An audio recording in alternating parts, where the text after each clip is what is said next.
that's why people die climbing Mount Everest. Because they become so obsessed with reaching the summit that they forget to pay attention to their next solid step. And so they fall into ice caverns and die. How many of us are allowing our dreams to die for the same reason? We know what we ultimately want and where we want to be, but we refuse to get obsessed with taking the next solid step toward that. What is your next solid step? And how are you going to passionately pursue that step and communicate that to your team's units when you go home? Number 2, you have to get your head and your heart together. You have to want the next place like you want your next breath. How many of you go to sleep thinking about it? You wake up early thinking about it, and you're going to work all day long after it. You know, I wanted to be a national sales director from my very first seminar after I saw the national sales director's debut on stage. Anybody relate? And I wanted it with my whole heart. And I have had an amazing journey in Mary Kay. And at one point, I found myself stuck. Have you ever been stuck? Now, this particular point, I was stuck as a top director. And if you're not stuck as a top director yet, I highly recommend trying that out. It's a great, amazing place to be stuck. I was making incredible money. It was so much fun. I was an executive senior, but I was not making forward progress. Have you been there? And I was a single mom at the time going through a traumatic divorce with 2 sweet little boys, 7 and 15 months old. And on a February morning, my sister, who's a teacher at the school that my 7-year-old went to, called me and said, "Summer, you need to sit down." Ian Maddox was dropped off at school that morning. He was 10 years old, and he was my son's friend. He had been over at our house to play just the week before. He complained of chest pain, suffered sudden cardiac arrest. They airlifted him to Charlotte, and he never took another breath. His mom and he argued over lunch boxes that morning, or what to wear to school. How many of you have those arguments in your house? Before she ever got home, her baby boy is off into eternity. And in that season, I was writing a mini-series of my life. How did this happen to me? I did nothing wrong. How did I end up in this situation? I did everything right. I was a faithful wife. All the things. And in that moment, I was driving home from my studio that afternoon, and the Holy Spirit just whispered to me, "Summer, go do what I've called you to do, and I'll take care of the rest." That night, I laid in bed with my Noah, who was 7 years old at the time, with his big brown eyes, and we talked about Ian being in heaven. Such a hard moment for a 7-year-old, right? And I said, "Noah, after we talked about Ian being in heaven, I'm going to go be a national sales director in the next year. And Nana and Papa are going to watch you more, a little bit more than normal for the next year, but we're going to count it down, 13 months. And then you and Joshua and I are going to go to Disney." And they had never been to Disney. "And we're going to spare no expense. We're going to buy everything you want to buy. We're going to do everything you want to do, and it's going to be so great." Well, my 7-year-old heard me say over and over and over, "I'm going to be an NSD. I'm going to be an NSD. I'm going to be an NSD." And in that moment, with his big brown eyes, he looked at me and he said, "Mom, I can save change faster to take us to Disney than you're going to reach your goal."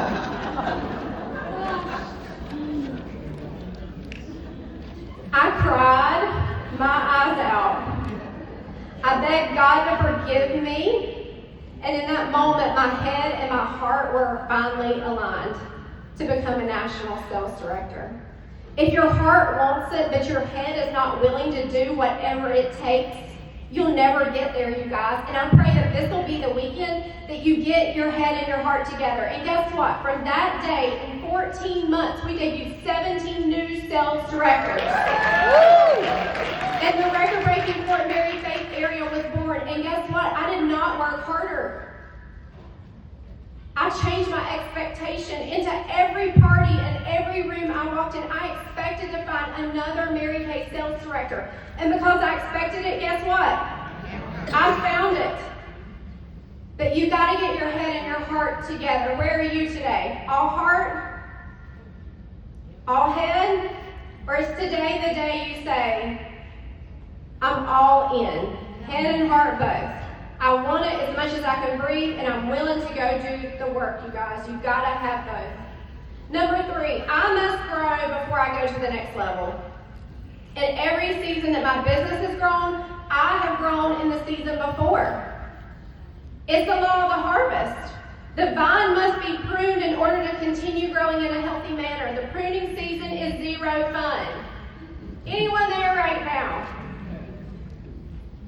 It can involve our personal lives, our health, our finances, our business, or all of them at one time. How long these seasons last are often up to us. How long does it take us to learn the lessons that we need to walk out of this season with? Because those lessons will be the tools in the next season that make your growth possible. What limiting beliefs, bad habits, lack of discipline in whatever area is God trying to cut away from you, prune away from you, so you will be ready for the abundance He has planned for you in the next season? The other day, my devotional was in Psalm 65, and in Psalm 65:11 it says, "You crown the year with your goodness, and your paths drip with abundance." How many are you ready for your path to drip with His abundance? So embrace the pruning, you guys. We don't have to love it. We have to accept it as part of the process. The growth season is all about purifying our motives. In my devotional a few days ago, Susie Larson said this: "How much can He bless you before you make it all about you?" That leapt off the page and grabbed me. This business is not about us. I could stand here all night long and tell you about the life change that I've seen. Woman after woman, family after family. It's so much not about us, but sometimes we get caught up in making it about us. And in the pruning season, He takes all that away and resets us to be dependent on the dream giver.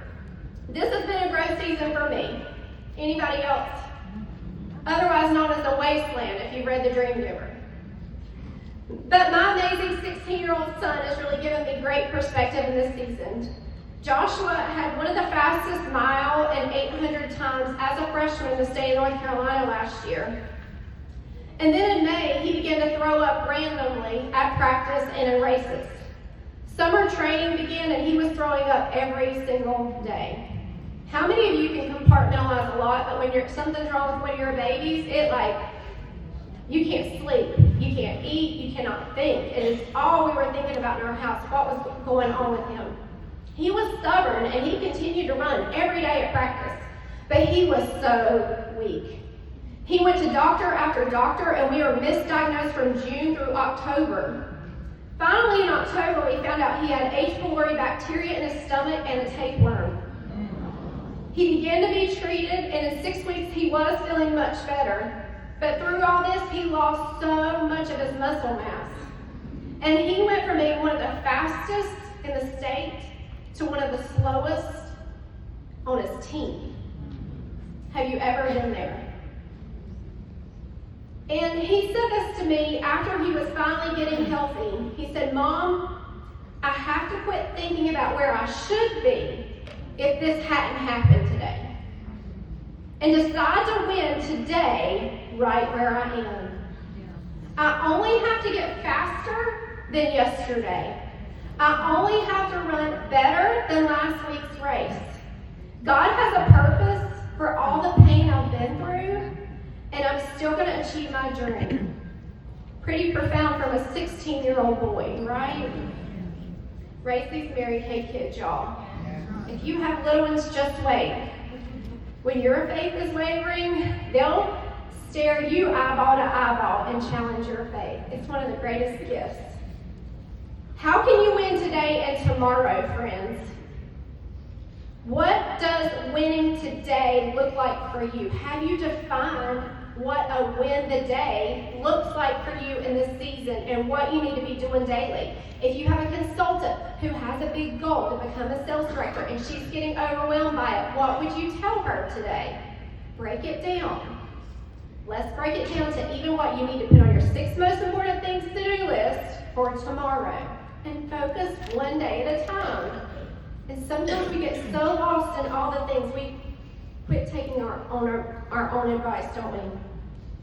So just commit to win the day. Number 4, lead by example. Mary Kay Ash said what? There are 3 ways to lead. By example, by example, by example. When is the last time you held a 3 to 4 parties or group marketing events in a week?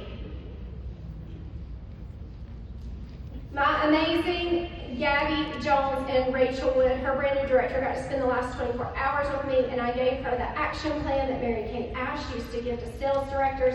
And it said in there, how many parties should we be holding a month, you guys? 12, and no less. Do you have 12 appointments, parties, group marketing events on your date book? If you've been frustrated, maybe the activity has not been there. And we need to step it up, right? After all, we are the top 1 to 2% of all in Mary Kay, right? Are you asking your people to do things you are not willing to do? Several years ago, our area had so many directors and consultants completing inner circle, 2, 3, or 5 parties a week, 2, 3, or 5 parties a week. How many of you have heard that over and over and over and over, working full circle, right? So a new consultant would come into our area and automatically go, that's what I do if I want to be a sales director, and then that's what I do if I want to win a pink Cadillac. I hold 2, 3, or 5 parties every single week. They understood that clearly.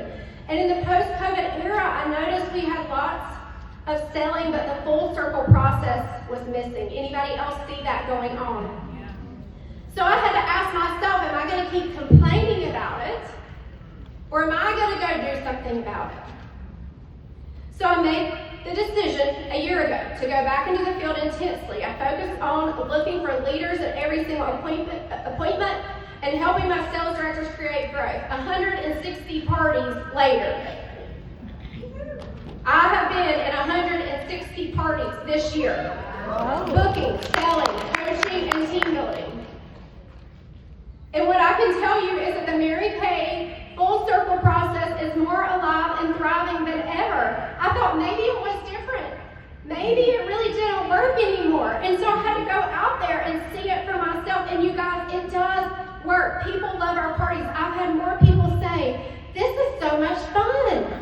Because the pandemic changed our socialization habits in a very negative way. And gathering women together ignites their hearts.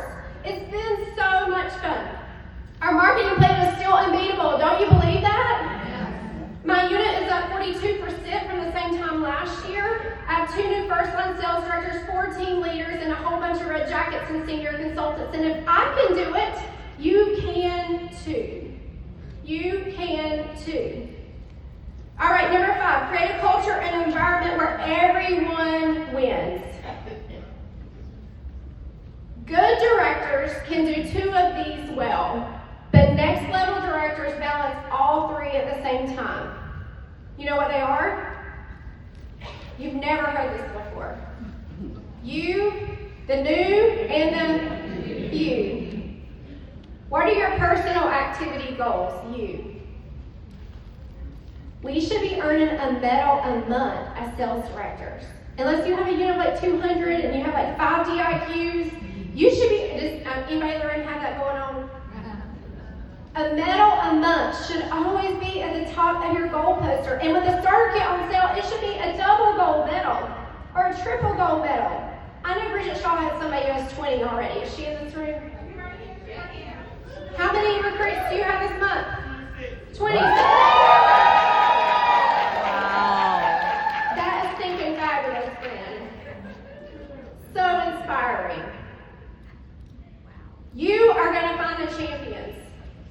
You are going to find the champions. The new. Do you have seamless new consultant systems? From orientation to inventory chat to pearls and power starts and plugging them into meetings and events.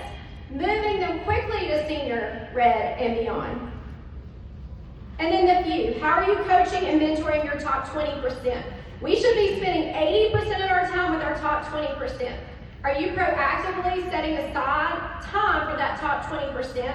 Or are you just actively responding to messenger chat messages, text messages, phone calls all day long? You have to proactively create the life of your dreams, friends. It's not going to just happen. If you keep doing the same thing, you're going to keep getting the same results. Winning is a habit, and unfortunately, so is losing. When the team starts winning, everyone will want to be part of it. Proactively focusing on you, the new, and the few will create lots of winning. Number 6, build trust. Building trust takes time. It requires patience and perseverance, especially right now. We are in an environment where people are triggered not to trust you. And the truth that I have come to over and over and over this year is, of course, I have utilized Zoom. I have people all over the country. I cannot get to everyone in person. But you cannot build trust in the same way over a computer screen as you can in person. Are you putting yourself around your people? Star days, power up days. Just any time you can be in their space, you guys, you're building trust. You cannot lead people long term if they don't trust you. You know, as leaders, we're gonna mess up sometimes. And how do we keep trust when we let someone down? We say we're sorry, and we mean it. And we go the extra mile to prove that, to regain that, to create that, bridge that gap with that person, right? Number 7, be consistent. Show up every single day, on the bright, sunshiny days and the tough ones. People will fall in love with you when you lead them through the tough times and you don't disappear and you keep walking through. That will inspire them in so many ways. Number 8, tighten your inner circle. You will become like the 5 people you hang around. Write down the 5 people you spend the most time with right now. And are they lifters or not? I love when my directors share something so vulnerable with me that I know they're ready for a breakthrough. And one of my amazing directors the other day said, Summer, social media has become one of my 5 people. I have a feeling there's a lot of other people in this room that could say the same thing. In this last year of being out in the field, I have cut my social media time down so much. I post and I get off. If someone is telling about their life events, I don't often know they've happened until someone texts me, because it's too much, y'all. You know, we always say your head is a scary neighborhood, don't go in there. Social media is a scary neighborhood. Stay in your private groups, if they're positive, but some of those aren't either, are they? What do you need to take away in order to create growth in your life? You've got to create space for you to thrive. One of our amazing directors, Jonna, was sharing on our marketing event last week, and she shared how Mary Kay had transformed her whole life, including her marriage. She said in her previous profession, women were typically complaining about their spouses, and now she sits with a tribe of women who have amazing marriages, and that has made her want more for her marriage. That made tears roll down my face. What a blessing it was to know what an impact we're having on families. That's what this is all about, not just business. Who is mentoring you? Do they offer wise counsel? Are they savvy financially? What is their health like? What is their walk with God like? Are they forward-focused or constantly romanticizing the past? Surround yourself with the lifters, the women who, when you leave their presence, make you want to be better in all areas of your life. Oftentimes, to move forward, we have to leave some people behind. That doesn't mean we don't love them anymore, right? It just means they aren't going the same place we're going right now. We must be courageous enough to remove ourselves from people, places, and things that are not moving us to the abundant future God has in store for us. Number 9, take others with you at every level.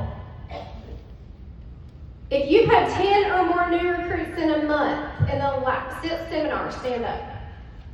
If you have had 10 or more recruits in one single calendar month since seminar, stand up. Give yourself a round of applause. What about 2 months? Keep standing. 3, 4, 5, 6. That's awesome. 6 months? 7 months? Every month since seminar. Amazing. Amazing. Anybody else?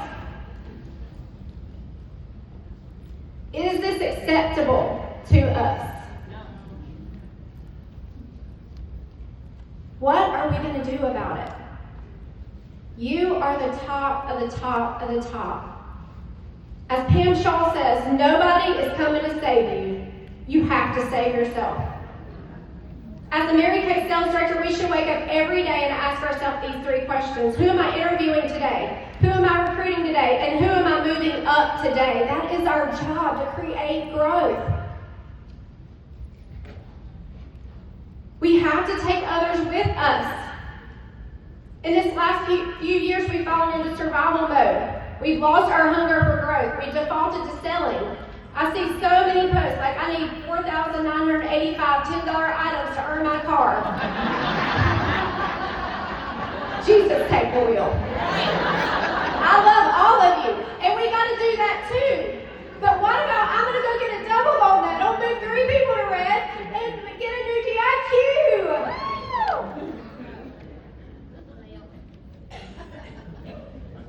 Selling is always foundational. I'm not telling you not to sell product. I mean, you sell a repair set, and it's like, happy day, it's my birthday. Who doesn't get excited about it? But we need more people selling, and the only way we're going to have more people selling is if you guys all go 10 or more a month. 10 or more a month is the new norm. Yeah. Not radical, new. And then the extraordinary is 20 or 30. Who's going for that? Because if you have a goal to win a trip for the first time or be $1 million director or national sales director, that's what it's going to take. When you start moving people up the career path, you create that conveyor belt of success, you will go on InTouch and have 5 new agreements and not even know who they are. How many of you want to get there? And you can. You guys are just a decision away. Shifting your focus. When you chase the big people, the production will come. Jamie said that so beautifully in so many different ways. How many of you want to be part of the tribe that takes Mary Kay Inc. to the best days ever? That we have to hold ourselves accountable to growth, myself included. And I have been there this whole year and will continue to be there. If you want to be part of the way forward, we must become bold and courageous and unapologetic in our quest for growth. When we do, we will make those that are stuck uncomfortable. Are you willing? You making her uncomfortable will make her grow. When have you ever had your life changed by someone telling you something you wanted to hear? Never. Someone had the courage to ask you a tough question or to challenge you, and it changed you. Be that person in your tribe. And be willing to soar alone if necessary, like the eagle. You know what the Bible says about the eagles? Isaiah 40:31, but those who wait on the Lord will renew their strength. They will soar on wings like eagles. They will run and not grow weary. They will walk and not be faint. How many of you are ready to run and not be weary? Then be obsessed with creating growth. Number 10, this is the last one. Next level leadership will require audacious faith. Many times you will know where you're supposed to end up, but the road will become so twisted that you may not be able to see how. Trust in the dream giver. I remember finishing my first $500,000 year. Who has that goal this year? We did 13,000 wholesale the last day. I could never put it on paper that it would happen. What if I given up on that dream and that goal? The year we did 650,000, we had to do 40,000, 42,000, and 44,000 the last 3 months of the seminar year. We had never done anywhere close to that month. What if I had only gone off what my logical brain could see and think? When we finished our area, I could not put it on paper until the very last morning. The last week, my DIQ teams needed to do 60,000 wholesale. The first year we finished Diamond Circle in that area needed to do 40,000 wholesale from 9 to 1 in 4 hours. So you talk about God stretching you. I was scared to death of that 40,000 when I was finishing my first trip, and then we were finished that Diamond Circle area 6 years ago. I was like, only 40,000 left. God will grow you if you allow Him and you allow your faith. See it through His eyes, you guys. Pray for God to heal you of your unbelief today. How many of you can go through something so gigantically big by the end of June? If you will just go to work every day and know you're not going to be able to see it till the end and work your fannies off. I just want to close with this. Our pastor had a Mrs. Sunday recently, and amazing Lisa Turkhurst brought our message. Many of you know her. She's the driving force behind Proverbs 31 Ministries, which is a global ministry for women. She's also the author of so many best-selling books and Bible studies. She shared about the toughest season in her life. Her 30-year marriage was ending back in 2017. After she had found out about her husband's infidelity, they sought counseling and therapy for 18 months. She just knew they would reconcile, only to find out he had never stopped seeing the other woman. She was devastated, so she canceled her summer speaking engagements. She just wanted to avoid life. Have you ever been there? She started scheduling all of her doctor's appointments. You know you're sad when you start scheduling doctor's appointments. If I start scheduling doctor's appointments, send help. One of those appointments was a mammogram that wasn't even due yet. In that mammogram, they found a very early stage and very aggressive form of cancer. The doctor said, Lisa, it is a miracle you came early. We will do a double mastectomy and you will be fine. But a year from now, you would be in a very different situation. She quoted the scripture, Genesis 50:20, and this so reminds me of the last few years that we've all lived through, y'all. You intended to harm me, but God intended it for good to accomplish what is now being done, the saving of many lives. This scripture is toward the end of Joseph's life. After being sold into slavery by his brothers, being falsely accused of hurting Potiphar's wife, being arrested, he interpreted Pharaoh's dream, which saved the nation of Israel. The same brothers who meant to harm him now need food from the storehouses in Egypt that he controls. And in spite of all the heartache, he chooses forgiveness and to see God's purpose in all of it. Lisa then said, could it be God allowed all this to happen to me to literally save my life? I would have never scheduled that mammogram early if all that bad stuff hadn't happened. You wouldn't have met some of the women you met if the last few years hadn't been so tough. And they're going to be instrumental in your next season. In the middle of the worst season of her life, during a sleepless night, she wrote these words, and I hope they will challenge and inspire you today. Being brave is not always something you feel, it's something you do. You do it in the face of fear and unknown outcomes and risks you really don't want to take. You do it when your enemy is staring you down with taunting statements of defeat. You do it to prove there's something great inside of you. You do it because if you don't, something will die inside of you. You do brave things because it's time to rise up and speak up and let truth find its freedom with your voice. What knocked you down won't keep you down. What happened was wrong. Acknowledge it, speak it, cry over it, but don't die over it. You've been hurt, but you don't have to live hurt. You do brave things because you were made to connect. Not with all people, but with the right people. Take the right risks. Take it slow, but don't stop. Don't withdraw, don't disappear. You do brave things because you are a woman who can kneel humbly and rise intentionally. You will find good people, and good people will find you. And you'll do brave until you become brave. You'll know love again, you'll know laughter again, and you'll know deep in your bones that you won't waste all that you've learned. Those spilled tears, every one of them, was you letting go of the pain to make room for the possibility. Your life is not a tragedy. It's a testimony that God is your rock and your redeemer. And if your hands are shaking, let it only be because you're pointing at the devil who picked the wrong girl to mess with this time. Don't wait until you feel brave. Go be brave. Remember, if God is for you, nothing can stand against you.